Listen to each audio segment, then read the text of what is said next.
আচ্ছা মা, তোমাকে না কতবার বলেছি যে আমি অফিসে থাকলে জরুরি প্রয়োজন ছাড়া কল করবে না। না মানে বাবা, যত দিন যাচ্ছে, যত বয়স হচ্ছে, তোমার বিবেক বুদ্ধি না কমছে আগের থেকে। আসলে হয়েছে কি বাবা, আচ্ছা এত ঘুরে পেঁচে না বলে আসল কথাটা বলো, কি হয়েছে? ফোন কেন করেছো? তুই কি একটু অফিসের নিচে আসতে পারবি বাবা? তোর অফিসের নিচে প্রায় 2 ঘন্টা ধরে গেটের পাশে দাঁড়িয়ে আছি। তোকে তো কতবার কল করলাম, তুই রিসিভ করলি না। কি বলো?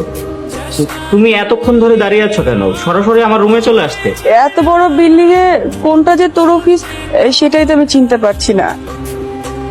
আচ্ছা এই সময় অফিসে আসার কোনো দরকার ছিল? সন্ধ্যার পর তো আমি বাসায় ফিরতামই, জরুরি কথাটা না হয় তখনই বলতে। তুই দুপুরের লাঞ্চ বক্সটা ফেলে এসেছিস তো, ওটাই দিতে এসেছি। তুমি এই লাঞ্চ বক্স দেওয়ার জন্য এত দূর থেকে এসেছো? শোনো পাগল ছেলের কথা, এত দূর কোথায়, এই তো একটা রিক্সা নিয়ে চলে আসলাম। তুমি না আসলে অনেক পাগলামি করো মা। একদিন না হয় আমি ক্যান্টিনেই খেয়ে নিতাম। বাহিরের খাবারের কি কোনো ভরসা আছে নাকি? তুমি এখানে শুয়ে আছো কেন? তোর আসতে দেরি হচ্ছে দেখে খাবার নিয়ে অপেক্ষা করছিলাম, কখন যে চোখ ভারী হয়ে এসেছে বুঝতে পারিনি। তোমাদের বৌমা কোথায়? কবিতার নাকি শরীর খারাপ, সন্ধ্যে থেকেই মাথা ব্যথা, ওষুধ খেয়ে মনে হয় ঘুমাচ্ছে। তুমি এখানে বসে না থেকে ঘুমিয়ে পড়তে। এই যে হাসছো কেন? তোর বাবা আর আমার বিয়ের 11 বছর পর তোর জন্ম হয়েছিল, তোকে পাওয়ার জন্য 11টা বছর অপেক্ষা করেছি, 9 মাস পেটে ধরে অপেক্ষা করেছি, আর তুই আমাকে শিখাচ্ছিস অপেক্ষা কাকে বলে। আম্মা কল করেছিল, বললো সামনে শুক্রবারে নাকি বাড়িতে অনুষ্ঠান আছে, তোমাকে আর আমাকে যেতে বলেছে।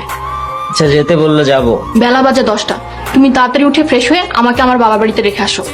হ্যাঁ দেখো, সপ্তাহে একটা দিনই তো আমি ছুটি পাই, একটা দিন একটু ঘুমাতে দাও। আমাকে বাবার বাড়িতে রেখে এসে যত খুশি ঘুমাও, এখন উঠো তো, মেজাজ খারাপ করে দিও না। তোরা কি কোথাও যাচ্ছিস নাকি? হ্যাঁ মা, আগামী শুক্রবার ওদের বাসায় একটা অনুষ্ঠান আছে, তাই ওকে ওর বাবার বাড়িতে রেখে আসতে যাচ্ছি। দেখে শুনে যেও বৌমা, আর সাবধানে থেকো। আপনিও সাবধানে থাকবেন মা, নিজের খেয়াল রাখবেন। আরে জামাই বাবা চলে এসে গেছে, বসে বসে। 10টা না 5টা না, একটা মাত্র মেয়ে জামাই আমার। তুমি না আসলে কে আসবে বলো? মা, তোমাদের জামাই কিন্তু আমাকে রেখেই চলে যাবে। এতদিন পর এসেছো, দুপুরে খাবারটা খেয়ে যাও। মেয়ে জামাই খালি মুখে বিদায় দিয়ে কিভাবে? আচ্ছা মা, আপনি যখন বলছেন আমি আপনাদের সঙ্গে লাঞ্চ করে তারপরে বাসায় যাব। আচ্ছা ঠিক আছে, আমি তাহলে কবিরকে এক্ষুনি বাজারে পাঠাচ্ছি। না না মা, বাজারে পাঠাতে হবে না, ঘরে যা আছে তাই রান্না করে। তাই কি হয় নাকি? আরে মেয়ে জামাইয়ের কদর তো ছেলে চাইতেও বেশি। মা কিন্তু শুধু শুধু ব্যস্ত হচ্ছেন। ঠিকই করেছেন, তুমি তো সব সময় বলো তোমার মায়ের চেয়ে নাকি আপন কেউ নাই। আমার মাও কারো চেয়ে কেউ না। আমার মা ভালো করেই জানেন জামাইকে কিভাবে আদর করতে হবে। কি ব্যাপার মা, এখানে বসে আছো যে?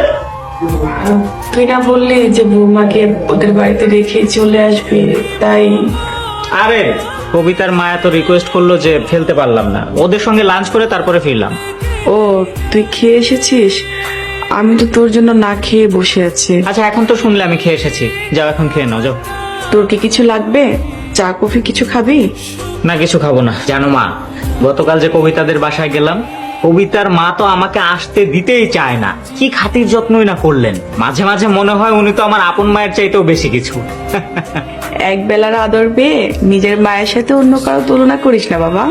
অবশ্যই তুলনা করব, আমার তো মাঝে মাঝে মনে হয় তুমি আমার শাশুড়ি, উনি আমার মা, নিজের সন্তানের মতো স্নেহ করে। পারলে অনেকদিন গিয়ে থাক, তখন বুঝবি কে আপন।